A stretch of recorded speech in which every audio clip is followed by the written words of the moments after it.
Hey guys, what's up? RushGoRyan521, and today I'm going to be ranking all 9 Star Wars movies that have currently been released at this point. That's up to Star Wars Episode 8, The Last Jedi. And I'm doing this video because I want to get my updated thoughts on the 2 movies we've had since I did my last ranking, and also because my last ranking video I did was really bad. It's like 30-something minutes long. I went back and listened to it recently to see if there was any points I wanted to touch on when redoing it, and oh my god, I rant way too long about the prequels. I'm all over the place. It's really jumbled. It's just a bad video. So I wanted to kind of do a quicker, shorter, more concise video giving my thoughts on the movies with my updated opinions on the new ones. So we're going to go ahead right away and start with number 9. So at number 9, we have Star Wars Episode 2, Attack of the Clones. The bottom 2 movies of this list are really the only Star Wars movies I would say are bad movies. You know, there's some I would say are good movies, but not great movies. There's some I'd say are great movies, but not, perfect movies. And then maybe like the top 3 are like the 3 that I would consider like amazing, awesome, near perfect movies. But these bottom 2 are pretty interchangeable for me. I have problems with both of them, and for Episode 2, it's very much just, it's kind of a boring movie. You know, the love story, everybody's already complained about the love story in this movie with Anakin and Padme. It's not interesting. I don't know if I'd say it's not believable like a lot of people say. I mean, I think I kind of buy it. It makes sense. But it happens very quick, and you don't really care about it, and the dialogue, it's probably the worst in this one. You know, people complain about the dialogue in the prequels, and while it does plague all 3 of the movies, it's especially apparent in this one. Some of the action scenes are pretty cool, I will say that. I love the best scene in the movie for sure is the fist fight between Jango Fett and Obi-Wan on Kamino. Where he's testing all his weapons on Obi-Wan, and you don't really get to see a lot of hand-to-hand combat in Star Wars, so that's really cool. But yeah, no, a lot of the action scenes are very, CGI heavy, but they're entertaining enough. They're decent. They don't really make for a great movie, but they're okay. You're not super bored while you're watching it. A lot of CGI, a lot of overused CGI. The droid factory scene makes that issue especially prevalent. But overall, not a great movie. Definitely probably the worst of the saga, or for sure the worst of the saga. That's why I'm ranking it number 9. Yeah, just the somewhat uninteresting characters. The Jedi are very one-dimensional. Overall, not a terrible movie, but not really a good movie either. Just very average and mediocre. At number 8, we have Star Wars Episode 1, The Phantom Menace. This one I would actually say is the most boring Star Wars movie. Pretty much everything in like the first hour and a half of this movie is just not really interesting. It's either trade negotiation stuff or, them trying to escape from Naboo, some bad acting mixed in there. I would say, yeah, like I said, I would say this is probably the most boring one. Of course, Jar Jar, everybody said everything that is to be said about Jar Jar, so I won't touch on it much. All I have to say, very, very annoying should have been completely cut out of the movie.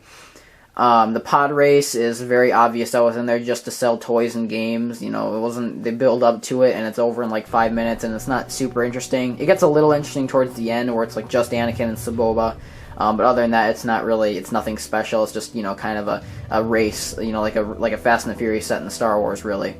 But I will say this movie's saving grace is for sure the third act. A lot of the stuff, minus Anakin in the ship, blowing up the Trade Federation ship, minus that stuff, pretty much everything in the third act is really cool. You've got kind of the funny scenes with Jar Jar and the Gungans, fighting off the droids. You've got the really, really badass lightsaber duel between Qui-Gon, Obi-Wan, and Darth Maul. That's probably the best lightsaber duel. One of the best scenes that the prequels gave us. Probably the best scene the prequels gave us, maybe minus some stuff in Episode 3. And then the stuff with Padme going, trying to find Newt Gunray and put him in jail. That stuff's pretty entertaining too, because it's just, just kind of characters shooting back and forth at each other. It's interesting enough. So yeah, the third act really is what saves this movie. Everything else is pretty generic, pretty mediocre, but the third act is a pretty solid conclusion to this movie. At number 7, we have a pretty big shocker, at least for me. We have Star Wars Episode 8, The Last Jedi. I didn't want to put this one so low, guys, but the more I think about it, the more that some of the stuff in this movie just bothers me. I didn't really like the direction that they took Luke's character. I thought there was a lot of scenes with, on the casino planet with, Finn and Rose. That was just very unnecessary. Some of the new characters, Benicio del Toro's character, Rose, Laura Dern's character, a lot of them were interesting enough, but they weren't necessary for the plot. They could have really tightened up the story. The third act feels like it goes on forever. I really do not like I said, the send-off they gave to Luke's character. Something about it just, I don't know. It was very, I don't know. I won't get into detail with it here if you haven't seen the movie, but something about it just rubbed me the wrong way. But this movie did have positives, of course. You know, there was some awesome space battles. The scene with Rey and Kylo Ren facing off against the Red Guards is freaking fantastic. It's one of the best combat scenes I think we've seen in all of Star Wars.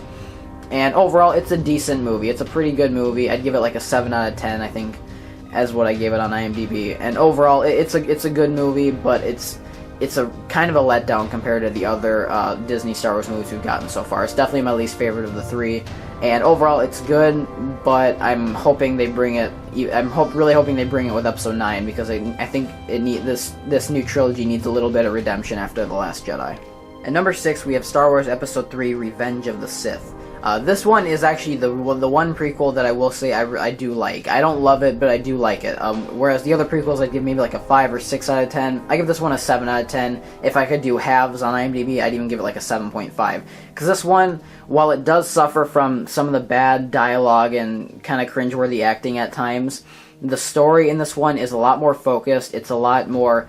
Anakin's a lot more motivated in this one. It shows a pretty clear reason why Anakin turns to the dark side, and overall, it's just a more entertaining movie. You've got the opening scene in this movie is one of my favorite opening scenes in all of Star Wars, with the really long tracking shot following Anakin and Obi-Wan starfighters into the Coruscant battle. Throws you right into the action. It's awesome.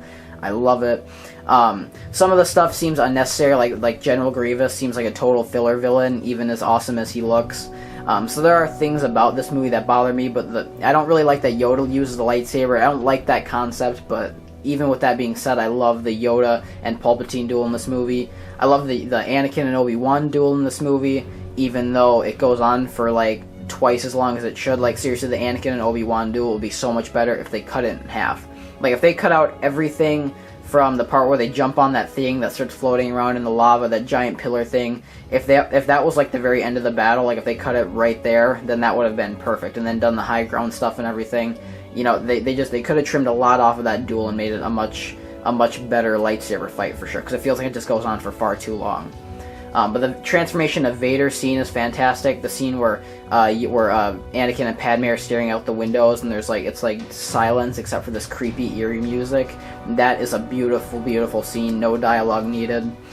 Order 66 is heartbreaking to see, even though a lot of B characters are being killed off that we don't even have. Most of them haven't even gotten any dialogue yet in the trilogy, and they never will. Even with that being said, it's still a really powerful scene.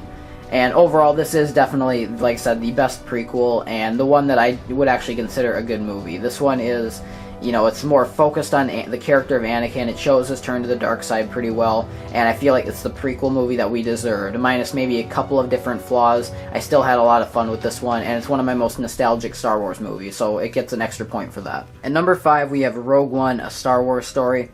Now, I have a lot of problems with the first 2 acts of this movie. A lot of the stuff, it jumps around a lot. You don't really get to know the characters. A lot of the characters are very one-dimensional. K2SO and Donnie Yen's character are the only 2 characters that I really even care about, to be honest. They were the only ones that really that kind of made me sad when they died.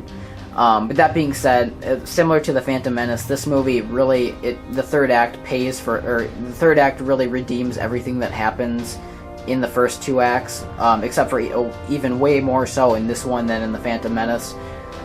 Because overall, this is a better movie than The Phantom Menace, but the third act in this movie is like 10 times better than anything The Phantom Menace could be. The action is non-stop fantastic. I feel like it may have been a little too large scale. I always, in my head, assumed that this whole stealing the Death Star plans was more of like a kind of like an espionage type security breach type thing, rather than this huge, long, drawn-out battle. So it kind of takes away from some of the, what I always assumed it would be. It turns into this huge battle when I always just really thought it was like this small event that got this big job done. So I kind of liked having that idea in my head of what happened, rather than them spoon-feeding it and telling me what happened.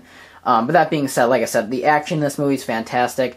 I love kind of the small throwbacks to the original trilogy. I love the gritty tone of it, and I love that it recaptures the the feel of the original trilogy really well, I would say, with the classic Stormtrooper armor and the gray color scheme throughout the movie. It feels like a darker, grittier story set in the original trilogy, and it really does kind of take me back to those first 3 movies when I watch it, so I gotta commend it for that. At number 4, we have Star Wars Episode 6, Return of the Jedi. This is definitely a great conclusion to a near-perfect trilogy. It has its flaws, it's got the Ewoks. The Ewoks, honestly, aren't even my biggest problem with this movie. My biggest problem with this movie is the pacing. The pacing seems very off. There's like 15 to 20 minutes of stuff where they're like just hanging out in the Ewok village. That would have been so much better had they just cut all of it out. Have the Ewoks maybe befriend them, like right when they meet them in the woods. And you can just cut out all the Ewok village stuff. It would have been better, and it would have been even better if the Ewoks were Wookiees, like it was in the original script. But minus some of that stuff, like I said, some of the pacing in like Jabba's palace is a little slow. It's like a 40-minute scene until the real plot gets rolling. But overall, like I said, it's got some slow moments, definitely, especially compared to the other 2 movies in the trilogy. But overall, it's got some fantastic payoff scenes. The battle over Endor scene is, personally, in my opinion, the greatest spaceship duel, or probably the best space battle we've seen in Star Wars so far. I don't think it'll ever be beat, because the fact that they filmed that in 1983 or 82 is just mind-boggling to me. It's insane. Some of those miniature models, you can never beat those with CGI, never. The Vader and Luke and Emperor stuff, where he's taunting Luke, is fantastic. Some of the best acting, and the scene where Luke's swinging away at Vader with that haunting music in the background, just swinging, beating it like he's holding a baseball bat, is probably one of the most powerful scenes in all of Star Wars. Like I said, everything in that throne room is fantastic. The Battle of Endor is a little cheesy because it's got the Ewoks, but it's still a fun final battle. And then the victory celebration at the end is such a beautiful scene. The new music they added for the special editions is way better than that yub nub crap. Makes it such a better scene, and it really concludes the trilogy flawlessly. The movie as a whole has problems, but the ending is beautiful. And overall, I think it was a Star Wars movie that we got that I think it could have fixed it a little bit, but it's still a great send-off to one of the greatest trilogies of all time. At number 3, we have Star Wars Episode 7, The Force Awakens. I know I'm going to get a little bit of crap for putting this one so high. My personal opinion, you can make your own list if you want, but personally, I love The Force Awakens. And I tried to watch it recently without, because this is the first time I ever got to see a Star Wars movie in theaters, unless you count that crappy Clone Wars movie that came out in 2008. This is the first time I got to see a Star Wars movie in theaters. And I try to watch it, without thinking, without trying to get my nostalgia or my love for the experience out of the way. And I just watch it, and just before The Last Jedi, and I still loved it just as much, if not more, than when I first saw it. And I've seen it maybe 4 or 5 times now, and it gets better every time. I absolutely love it. I think they did a perfect job blending the old nostalgic stuff with the new characters. I think they had a great send-off for the character of Han Solo, who really added a lot to that movie. The Last Jedi was desperately missing Han Solo for sure. It's a shame he didn't want to be in more Star Wars movies, but I like that they killed him off in a really powerful way. The action in this movie is great. Some of the best stuff we've seen since Return of the Jedi. It's pretty well paced as well. The new characters are fantastic. The lightsaber duels and the lighting in the forest with the blue glow around everything. It's just a fantastically made movie. Technically, it's great. Story-wise, they played it safe, but I think that was the best choice. And overall, this is kind of the movie that revitalized Star Wars in my eyes, and I'm always going to love it for that. And it's one of my personal favorite sci-fi movies ever. At number 2, we have Star Wars Episode 4, A New Hope. And of course this has to be in the top 3, the top 2, of course. It's nearly flawless. It's the movie that introduced us to the entire story. Great characters, great themes of good versus evil, fantastic action scenes with the Death Star trench run, and then you've got the scenes with Mark Hamill, Harrison Ford and Carrie Fisher, Peter Mayhew, all of them on the Death Star. You got some funny dialogue, some funny banter between Han Solo and Leia and Luke. Just overall, it's just such a classic sci-fi movie. There's been so many imitators, but none of them can create the magic that the original Star Wars gave us. It introduced us to this entire story as a whole, with fantastic effects, solid acting, solid writing, and it's just overall one of the most revolutionary films ever made, especially in the sci-fi category, and it's inspired countless filmmakers across the world. Almost every single major filmmaker I've heard say they're inspired by Star Wars, and myself included. Star Wars is one of the first things I truly grew a passion for when I was younger, and it continues to inspire me to this day, and it's one of the most important movies ever made, in my opinion. And of course, what else could be number one but Star Wars Episode 5, The Empire Strikes Back. What makes this movie so perfect is that it took a film that we all loved, it took a great story like Star Wars, and it built onto it. It gave us deeper themes, it gave us a really solid story, and it didn't just try to copy the original one. It split up the cast, but it did it wisely. It gave us big reveals, big shocks, even better effects than the first one. Deeper characters, and just overall it made a darker, more well-balanced movie, and it made a movie that, not like I said, that doesn't try to copy the original, but adds on to the story and the mystery of the original. It kind of adds on to it and serves as a great sequel rather than just a cheap remake because the first one was so successful. There's countless lines, countless scenes that are just so iconic and so classic. The carbonite scene in this movie is, in my opinion, my all-time favorite Star Wars scene. It's the dialogue between, the "I love you, I know," I get chills every time I see it. It's fantastic. The Vader versus Luke duel, the lighting in that scene with the blue and the orange, and then Vader just like taunting Luke the entire time. The "I am your father" reveal. The Yoda lifting the X-Wing out of the water, "that is why you fail." The Battle of Hoth, so many iconic scenes and iconic moments in this movie.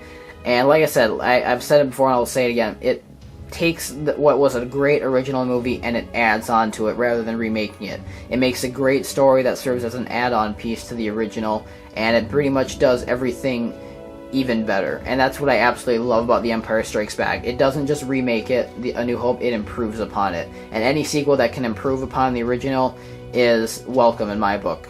So I love The Empire Strikes Back, if you couldn't tell. It's one of the best sequels ever made, and it's my personal favorite Star Wars movie of all time. So those are my thoughts, guys. Let me know what you think down in the comments. Let me know where you would rank the movies. Are you surprised to hear some movies ranked higher than others? Are you surprised to hear some ranked so low? I was surprised when I was making the list that The Last Jedi ranked so low, but that's just how I'm feeling at the moment. I've only seen it once. Maybe a second viewing will help me appreciate it more, similar to what happened with Rogue One. Rogue One, I was very negative about at first, but the more I saw it the second time, and I appreciated it a little bit more. So maybe I'll do that with The Last Jedi in a few months when it comes out in DVD. I don't really feel like seeing it again in theaters. But anyway, like I said, let me know what you guys think. Leave me your list down in the comments, and until next time, see you later, guys. May the Force be with you. Peace out.